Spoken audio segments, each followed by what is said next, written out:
Welcome to History's Hiccups, Part 44. In the post-Civil War American West, Bass Reeves emerged as one of the first African-American deputies and a legendary lawman.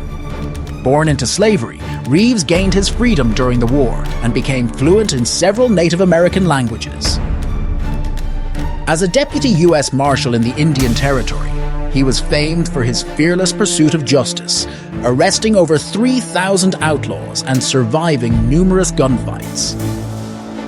Navigating a racially charged environment, Reeves was respected for his fairness and bravery. His career, marked by daring disguises and heroic capture, continued until Oklahoma's statehood in 1907. Bass Reeves' story is a testament to resilience and dedication, making him a true unsung hero of the American Wild West.